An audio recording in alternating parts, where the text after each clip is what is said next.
Très bon début de semaine sur nos antennes. Mesdames et messieurs, bonsoir. Bienvenue à cette grande édition du journal. Nous allons vous proposer le principal titre de ce journal.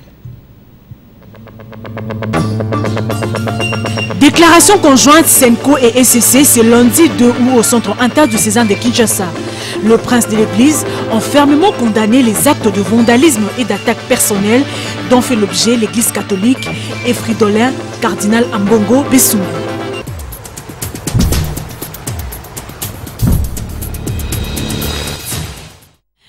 Bonsoir à tous. La conférence épiscopale nationale du Congo condamne les actes de violence qui sont une grave atteinte à la liberté religieuse et d'expression contre Fridolin cardinal Ambongo Besungu. Au cours d'une conférence de presse, la conférence épiscopale nationale du Congo Senko et l'église du Christ au Congo SCC sont revenus sur les processus de désignation du président de la commission électorale nationale indépendante, Papi Katassi. Si j'ai mal parlé, fais-moi voir ce que j'ai dit de mal. Si j'ai bien parlé, pourquoi me frappes-tu? C'est par le verset 23, chapitre 18 de l'évangile de Jean que les évêques de la Senko, la conférence épiscopale nationale du Congo, ont exprimé leur indignation face aux attaques contre l'église catholique. Ce samedi 31 juillet 2021, nous avons été consternés de voir sur la toile une vidéo montrant le secrétaire général de l'UDPS, M. Augustin Kabouya, tenir des propos désobligeants à l'endroit de son éminence, le cardinal archevêque de Kinshasa, et de notre secrétaire général, les accusant entre autres de politiser l'Église. Juste le jour après, ce dimanche 1er août 2021, nous avons été une fois de plus troublés par les actes de vandalisme accompagnés des injures macabres posées à l'archevêché de Kinshasa et à la résidence de son éminence le cardinal par un groupe de jeunes non autrement identifiés qui, dans leur discours, ont repris certains propos du secrétaire général de l'UDPS. Notre peine est d'autant plus grande que toutes ces attaques manifestent une haine contre l'Église catholique. À cet effet, à notre connaissance, le cardinal n'a pas pris une position qui n'est pas celle de la Senko dans le cadre de sa mission prophétique.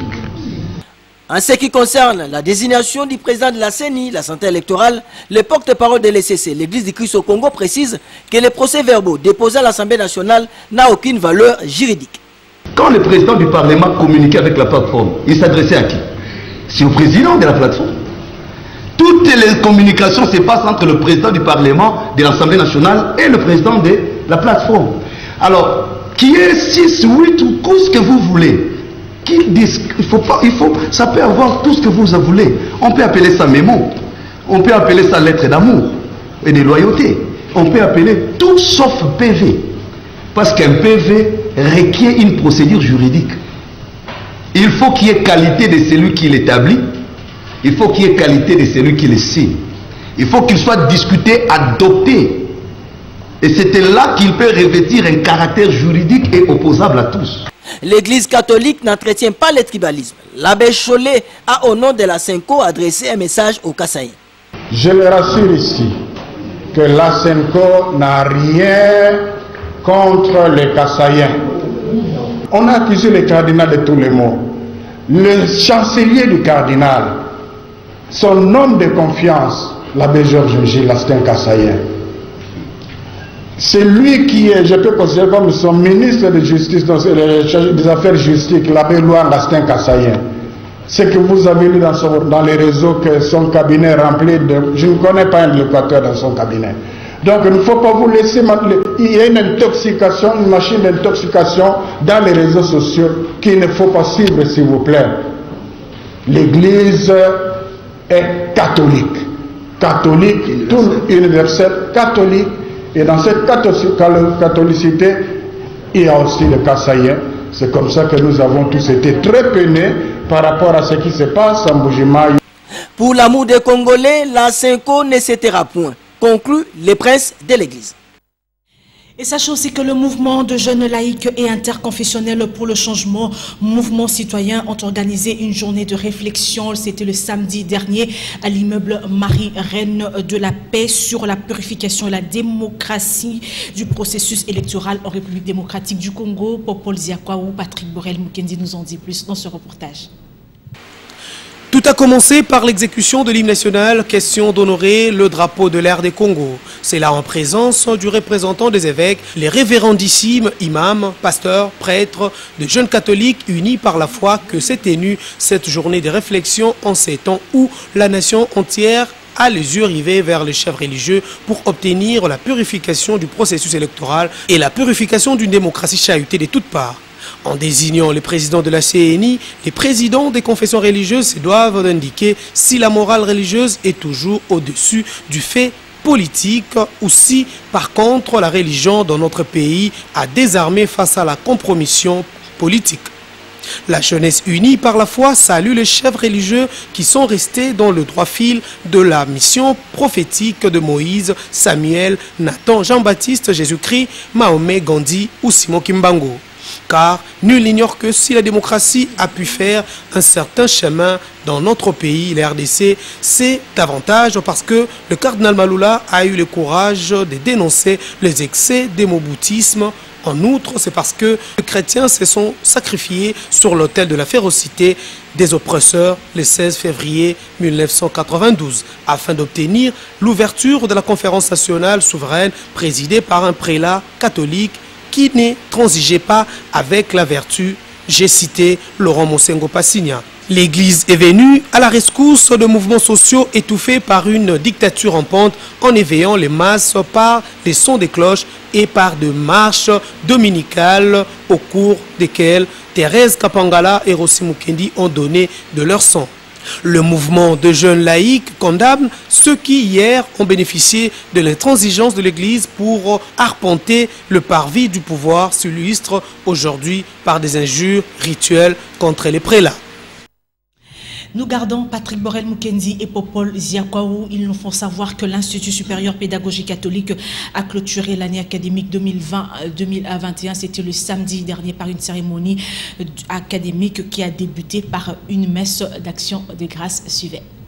Cette grande cérémonie s'est ouverte par une messe d'action des grâces présidée par le président national de l'Assemblée supérieure majeure de l'ère des Congo, le père Charles-Alain Pouloulou. Question de rendre grâce à Dieu qui a permis de clôturer en beauté sans aucun incident majeur l'année académique 2020-2021. Il s'en est suivi de la séance académique en présence de plusieurs autorités, à savoir le président national de la Souma, la présidente nationale des religieuses de la RDC, le président des conseils d'administration de l'ISPC, les représentants du ministre de l'ESU, les comités de gestion de l'ISPC ainsi que le professeur. Tour à tour, les représentants des lauréats et la présidente des étudiants de l'ISPC ont présenté leurs mots de gratitude en cette fin de l'année académique. Oh mon âme, n'oublie aucun de ses bienfaits. Psaume 2, 2. C'est par ces paroles du psalmiste que nous désirons commencer ces mots de gratitude et de circonstance. Le bon Dieu nous a accompagnés tout au long de cette année académique qui n'a pas été facile, mais que par sa grâce, nous venons de clôturer. Le secrétaire général académique s'est apaisanti sur la partie statistique de l'année. En deuxième graduat, 2 grandes distinctions, 7 distinctions. En troisième graduat, 6 distinctions. En première licence en psychopéda et counseling, 1 grande distinction et 2 distinctions. Père Charles-Alain Pouloulou, président national de la Souma, a remercié toute la communauté universitaire pour leur implication. Merci à tous ceux qui ont aidé pour que cette année réussisse.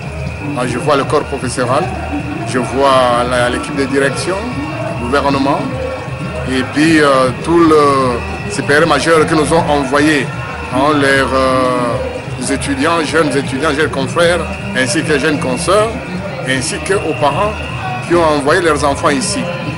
Cette activité de collation de grade académique s'est clôturée par la remise des attestations de réussite aux différents lauréats par le président national de la Souma et la promesse d'engagement faite par le lauréat de toujours respecter le règlement établi par l'Église catholique. En Ituri, le ministère public rejette la proposition des avocats de l'université de Bunia, celle de surseoir les poursuites judiciaires contre cette université introduite par l'opérateur économique David Banga-Kinkou. Ces derniers qui se déclarent propriétaires de cette parcelle qui abrite l'université de Bunia a sollicité à la justice le déguerpissement de cette institution pour occupation illégale. La suite avec Charlie Omba. Au cours de cette audience tenue ce lundi au tribunal des grandes instances de Bunia, le ministère public a jugé non fondé les arguments avancés par les avocats de l'université de Bunia demandant de surseoir les dossiers qui opposent cette université à l'opérateur économique Banganguna Kirikou. Ceci jusqu'à la clôture de notre dossier qui l'oppose à SRT Kardakos Dimitrios au tribunal de paix à Bunia sur l'acte de vente de la parcelle qu'abrite l'université de Bunia. Michel Djamba est le premier substitut du procureur de la République. À ces causes, l'aide au tribunal d'exception, il dit recevable, mais non fondé l'exception soulevée par la défenderesse de l'exception de l'université de Bunia et défenderesse de l'université de la. L'opérateur économique David Banga-Kirikou a introduit une requête au tribunal des grandes instances de l'Ituri pour solliciter l'acte de déguerpissement de l'université de Bunia de la parcelle où elle occupe actuellement sur le boulevard de Libération pour occupation illégale. C'est depuis 2017 que bras de fer oppose cette institution universitaire à l'homme d'affaires David Banga-Kirikou qui se revendique propriétaire de ses patrimoines. L'école primaire Cours Elios, située dans la commune de Lingwala, a procédé le week-end dernier à la clôture de l'année scolaire 2020-2021. Une cérémonie de la remise de diplôme a eu lieu le week-end. Donc, Papi Katassi, Mathieu Ngadipovi ont pris part à cette cérémonie. C'est une ambiance de fête qui a régné le samedi 30 juillet 2021 à l'école Cours Elios de Lingwala, où les élèves de la maternelle ont clôturé l'année scolaire 2020-2021. En présence des enseignants et parents, Madame Solange Kaila, la directrice de l'école, a proclamé les résultats tout en rappelant qu'à ce niveau, il n'y a pas d'échec, bien que les uns excellent par rapport aux autres. À la maternelle, tous les enfants sont brillants, mais il y a toujours ceux-là qui excellent au-delà de tous. En moyenne section, le premier a 84,7. Et le tout dernier, c'est... Non, lui, il n'est même pas considéré, madame. 60%. En moyenne section, premier, c'est Elangou Hermis. Le suivant, nous appelons Gadipovi Kaninda. Gadipovi, je l'ai vu. Il faut noter que les vacances pour ces élèves iront jusqu'au mois d'octobre, tandis que ceux des primaires débuteront vers la fin de ces mois d'août. Parlons d'autre chose dans ce journal. Le commissionnaire divisionnaire adjoint de la police nationale congolaise et chef de la police ville de Kinshasa, Silvano Kasongo Kitenge, a organisé ce lundi au stade de Martyr une parade spéciale suite au dérapage de policiers constatés ces derniers jours. Plusieurs PCR ont été écartés de la route pour leur comportement irresponsable. Patrick Borel Mukendi, Damien Maungo. Le stade des martyrs de la Pentecôte dans la commune de Kinshasa a servi les cadres à la parade ordinaire de la police nationale congolaise ce lundi 2 août 2021. Le commissaire divisionnaire adjoint de la police nationale congolaise et chef de la ville de Kinshasa, Silvano Kasongo, a organisé une rencontre spéciale pour fustiger les bévues policières constatées pendant le contrôle sur terrain et surtout des drames qui se sont produits dans quelques communes. En présence de chefs des différentes communes et districts, le général Silvano Kasongo a tout d'abord présenté les policiers indisciplinés et des PCR policiers des circulations routières qui ont été écartés pour leur comportement irresponsable dans différents coins de la capitale. Au cours de cette causerie morale, le commissaire divisionnaire adjoint Silvano Kasongo a dit aux policiers et policières que leur mission est d'être à l'écoute de la population, sécuriser leurs biens, mais également assurer la sécurité des agglomérations, collaborer étroitement et favoriser l'harmonie et la paix dans la capitale. Silvano Kasongo a ajouté que le policier qui tombera dans la faute sera poursuivi et condamné. En tout cas, les policiers doivent changer leur mentalité car ils sont à la base de plusieurs dérapages sur la route, a conclu le commissaire divisionnaire adjoint de la police nationale congolaise et chef de la ville de Kinshasa, Silvano Kasongo. En outre, il a dit, je cite, « Nous demandons à la police d'avoir confiance à sa population, de l'aimer, d'échanger avec elle et de mettre fin aux tracasseries policières. Les patrouilles policières n'ont pas pour objectif de déranger la population. » Fin des citations.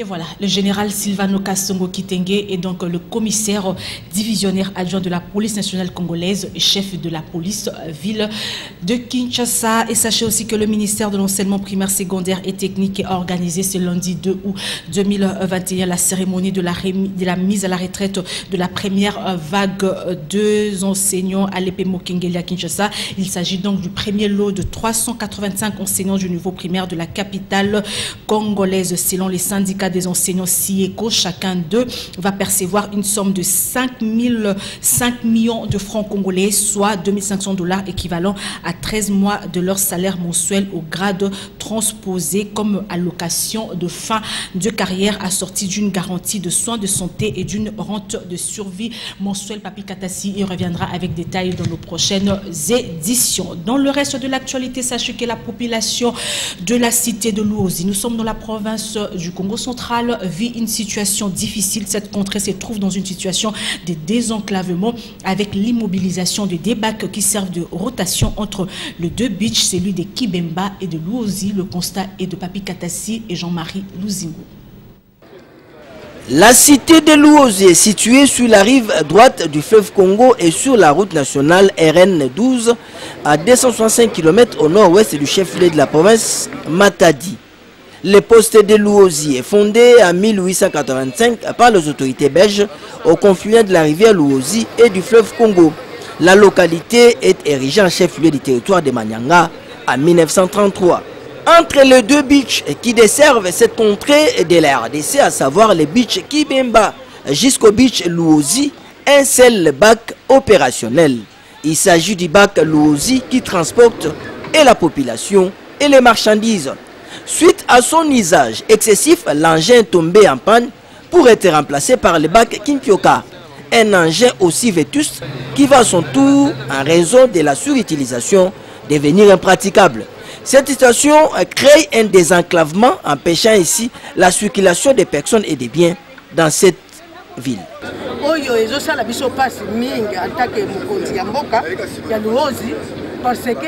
Nous sommes vraiment peinés de constater que les bacs ne marchent pas. Ça nous met en difficulté pour la traversée. Au mois de mars, l'office des routes était ici pour ces problèmes. Mais la situation n'a pas été trouvée. Nous sommes vraiment en difficulté ici à Luozi.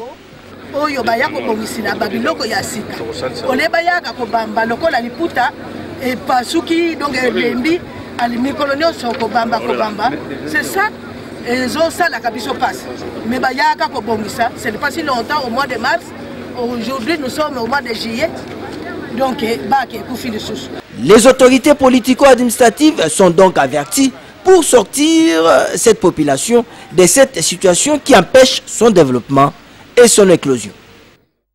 La journée du 1er août, l'avant-midi, est réservée aux parents morts. À Kinshasa, il est observé que les espaces réservés aux morts est devenu un lieu de business et du mercantilisme au détriment des disparus. Le constat est de Papi Katassi et Guima aussi.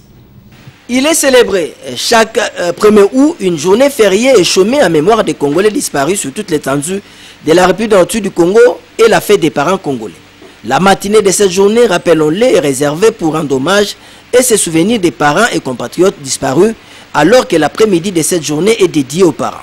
Quant au premier aspect de la fête, c'est l'unique journée où les proches parents peuvent dignement entretenir les sépultures et s'occuper de leur dernier lieu de repos. Malheureusement, la journée du 1er août a été amère et déprimante pour beaucoup de familles qui ont eu de la peine à retrouver la dernière demeure d'un garçon, d'une fille, une mère, grand-mère, grand-père ou un père.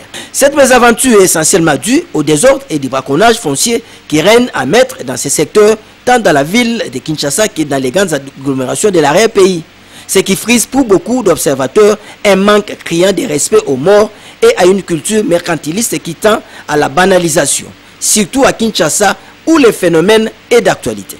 Vraiment, j'ai un problème de regret. Vous savez, ici, nous avons trouvé, il y avait déjà des tombeaux. Mais actuellement, je suis venu, j'ai trouvé, on a enlevé les gens qui étaient ici. On a encore enterré les autres. Ça, c'est pas normal. Est-ce qu'il n'y a pas moyen que les autorités de notre pays regardent la situation? Il y a un changement. Donc on enlève la personne, on met encore une autre personne. C'est ce qui s'est fait ici à Kitambo. Il s'est aussi de signaler que d'autres cimetières servent également de repères de tous les marginaux qui squattent le lieu. Et par contre, certains cimetières ayant été officiellement fermés continuent à recevoir des morts avec la complicité tacite des autorités communales qui perçoivent encore de l'argent pour les enterrements, alors qu'ils ne devaient pas. Le cimetière de Kitambo et de la Gombe sont des modèles. Nous allons maintenant passer à la rubrique Actualité vue par les autres. Esther Badibiabia était à la rencontre de Albert Mouyeko. Il est rédacteur en chef à la RTVS 1. Selon lui, l'actualité au pays reste dominée par le processus des désignations du président de la Commission électorale nationale indépendante par les confessions religieuses de la RDC. Suivez. Nous avons d'abord donc la désignation des membres de la CENI avec toute la confusion qui a régné autour de la question. Nous avons le point de presse de la SENCO en rapport notamment avec l'attaque de l'archevêché de Kinshasa, le centre Lindongue, dimanche dernier, par des éléments non encore identifiés. Et nous allons également évoquer le 23e anniversaire de la guerre d'agression. Donc c'était le 2 août 98, cela fait 23 ans. Et donc nous allons notamment couvrir la messe d'action de grâce organisée par l'AMUCA en la cathédrale Notre-Dame du Congo. En plus de ça, nous avons voulu également traiter une question juridique en rapport avec les dénonciations qu'il y a eu au niveau des négociations de la SENCO. Il a été en tout cas déclaré par certains protagonistes qu'il y a eu des faits de corruption, et nous allons chercher, nous sommes en train de chercher à avoir un peu un éclairage à ce sujet. Match de football pour raffermir le lien, partager les valeurs positives de la paix et une solidarité entre les jeunes des différentes communes de la capitale Kinshasa. Les jeunes de Barumbu Bomoko ont battu ceux Kingabo Limité sur le score de 3-1 sur le terrain Saint-Paul de Fils situé dans la commune de Barumbu. Ce match a été organisé par les autorités de la Force du Progrès et de l'IDPS. Patrick Borel-Mukenzi, Batimbouzi. Ils sont jeunes et sachant que cette catégorie des Congolais renferme le plus grand pourcentage et ont recouru au match de football loisir pour partager les valeurs positives de la paix, solidarité, cohésion pacifique, la tolérance pour bâtir ensemble l'ère des Congo. Au terrain de Saint-Paul de Filles à Barumbu, le jeune garçon de la commune précitée ont livré une rencontre avec ceux venus du quartier Kingabois à Limité. Une victoire méritée des résidents de Barumbu, commune de Guillaume Ilunga, score final 3-1 devant les 11 joueurs et remplaçants des Kingabois. C'est donc dans ce cadre-là que nous avons ces actions de visibilité. Tous les week-ends, nous réunissons des jeunes autour des actions d'éclat, autour du partage d'amour du Congo, autour de la vision du président de la République, de l'anticorruption, de l'état de droit. Donc c'est dans ces cadres-là que vous nous voyez réunis aujourd'hui. Nous avons convié à cette activité le président de notre mouvement, qui est le président Mokato, qui est ici représenté valablement. Et donc c'est une confrontation entre le site de la commune de Barumbu et le site de Kingabwa. Cet amical s'est déroulé en toute convivialité avec la projection d'aller refaire le même exercice pour apporter le message de paix. Ces jeunes qui constituent l'élite savent que le sport est réputé comme un moyen efficace pour assurer l'intégration de peuples. Dans une nation comme la RDC qui cherche toujours à renforcer sa cohésion nationale, soumise à rude preuve de football, peut aider à inculquer les uns et les autres les valeurs démocratiques.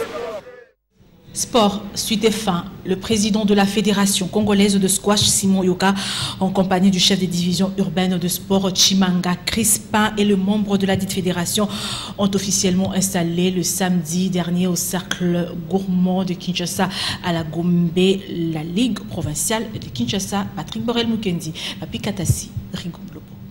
Le président de la Fédération congolaise des squash, Simon Yoka, et le chef des divisions urbaines des sports, Chimanga Mazamba Crispin, ont officiellement lancé samedi 1er juillet au cercle golf de Kinshasa, la Ligue provinciale de Kinshasa. Cette ligue sera dirigée par le président Nzuzi Yoka Guy, qui a pour mission de promouvoir la discipline au niveau local et organiser des différents championnats. Le chef de la division urbaine a exhorté les membres du comité actuel de contribuer financièrement pour l'avancement de leur ligue. Le patron de la Fédération des squash du Congo, Simon Yoka, a profité de l'occasion pour présenter à la presse et à d'autres athlètes la médaille d'argent gagnée par Jean-Marie Bessombi à l'Open Westville Country organisé en République sud-africaine. Bon, aujourd'hui, on a organisé une manifestation pour présenter les médailles aux membres qui sont restés ici à Kinshasa. Et on va présenter les médailles à toutes les presses qui sont restées ici. Ils ont travaillé avec nous de loin. C'est ça qu'on a appelé presque tout le monde, présenter les médailles à Jean-Marie Bessombi. Bon, parce qu'on avait déjà programmé avant que dès qu'on voyage, on a promis les joueurs. Parce que les baskets de squash ici, dans notre pays, ça sera difficile. Quand on a voyagé, on a profité du hautement, donné aux enfants. Notre enfant donné les cahiers. Bientôt, on va préparer commencer à préparer en Égypte pour les juniors. Donc on a déjà le moment de l'entraînement déjà en Égypte. Le patron de la Fédération des squash, Simon Yoka, a également doté 25 athlètes des squash d'une paire de baskets chacun pour les entraînements, en leur promettant également des raquettes qui, selon lui, arrivent dans les jours qui suivent. Notons également que la Fédération congolaise des squash prépare le championnat d'Afrique des juniors qui sera organisé incessamment en Égypte. Complément d'actualité de ce lundi 2 août 2021, c'est dans une sélection et un commentaire de Patrick Polydor Gazia, mis place maintenant à la revue de presse.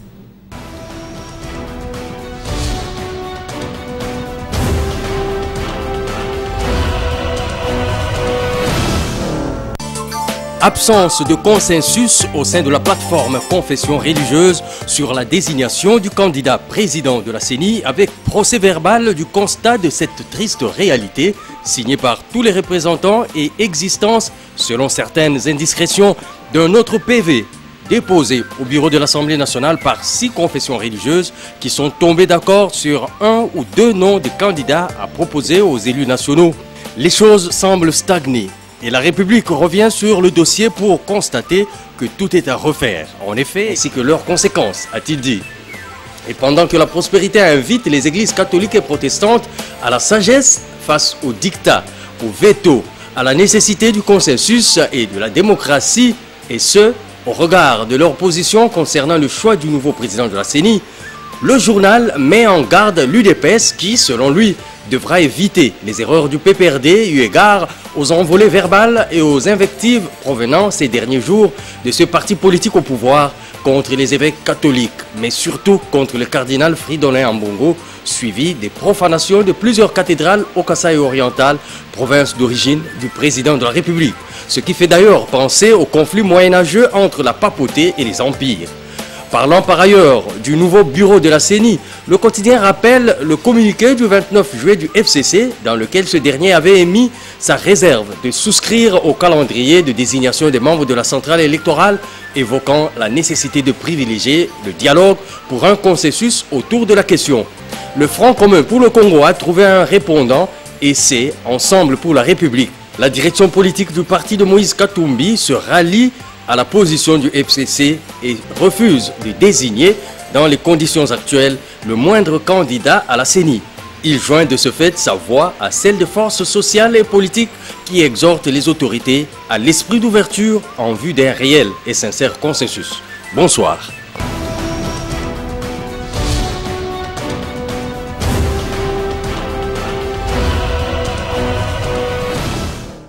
Merci Polydor. Ce journal est terminé. Nous allons prendre les rappels des titres. Déclaration conjointe SENCO et SCC ce lundi 2 août au centre interdiocésain de Kinshasa. Le prince de l'Église a fermement condamné les actes de vandalisme et d'attaque personnelle dont fait l'objet l'Église catholique et Fridolin, cardinal Ambongo Bessungu.